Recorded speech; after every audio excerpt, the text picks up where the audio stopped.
and both of them dearly wanted to come here tonight, and I had to make a choice. Okay, Cooroy!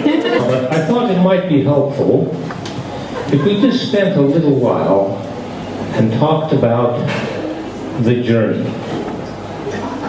The journey to Cooroy for me started in northern Saskatchewan, that's in Canada, on my father and mother's wheat farm. Now we grew two things on that farm. We grew wheat for about 10 weeks of the year, and then we grew winter for the rest of the year. For the first year, I hitchhiked around the country. This was back in the 60s, when people who picked up a hitchhiker took them home for dinner.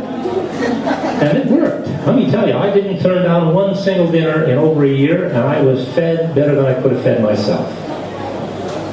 Again, I got myself a really nifty job. And the very first thing I did in that job was I married the lady who did the payroll. My country upbringing didn't give me much of a break, because I still thought honesty mattered. One day I made the supreme mistake. I told my boss what he needed to know instead of what he wanted to hear. Goodbye Chicago, hello Sydney. The thing that I will never forget was that everybody smiled, most people nodded, and some actually said hello. Shopping around and wandered around from town to town, and by God, we found ourselves walking down the main street of Cooroy. Christmas in Cooroy now has a budget of around $68,000 a year. And yet everybody can bring their child to town. You can bring 6 of them if they have them. And they can go home with the same $20 in their pocket that they arrived with. If I may, I'm just going to kind of go like this. I'm just going to... and so that's an arm, I think. And I'm holding... okay. So this is me, and that's... If you want to have a really good night, meet some awesome people like this cartoonist. Straight line, pointy thing, straight line, pointy thing again, bendy thing, straight line, bendy thing, straight line, bendy thing, pointy thing, straight line, bunch of bendy things again, straight line, straight line, straight line. Give this dude some teeth. Give him, oh look, what else can he have? Angry eyebrows. Give him, oh, he's hairy butt, that's nice. And some rhino undies with love hearts on them. Oh, maybe, look, hang on. Bendy thing, rhino afro. There's something about sharing something with kids and inspiring kids right on the spot. You can see them changing, you can see them evolving and learning right in front of your eyes, and it's just the coolest thing. Is that with cartooning, there are no rules. Anything that you want to draw, and any way that you want to draw it, it's always going to be okay. Values. My parents had this really infallible 3-step plan to lifelong success, and that was step number 1, leave school in year 10.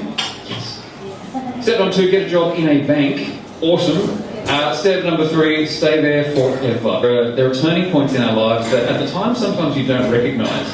You know, and my sister-in-law said to me, just quit.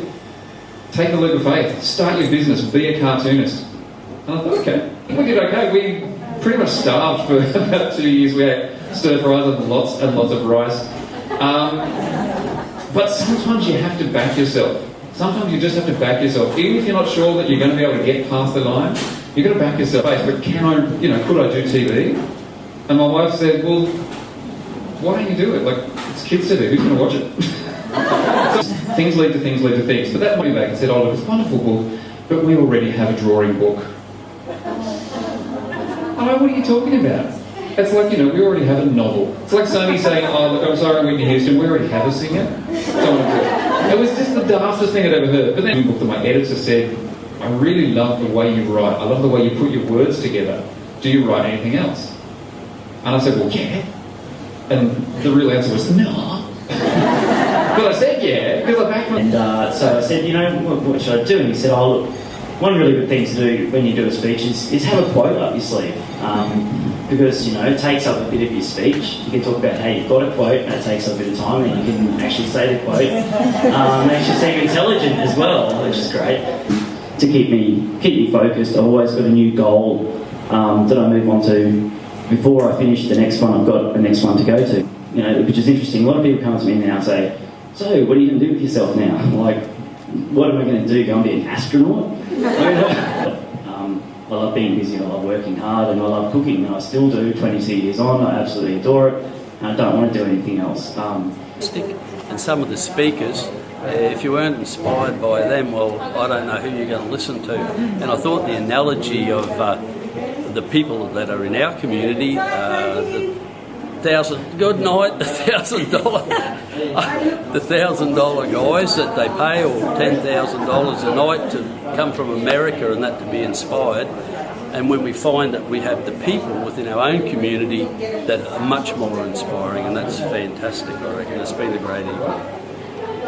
Hi, Rachel from Sunny Kids, part of the Cooroy Family Support Centre. We've had a great evening here tonight. We're so grateful we're a charity of choice tonight. It's awesome to be around people in the community doing their thing and just doing it wholeheartedly. It's a really great night. We'll be back again for sure. Thanks for having us. Interesting people, great place. Come along next time. See you there. Thank you.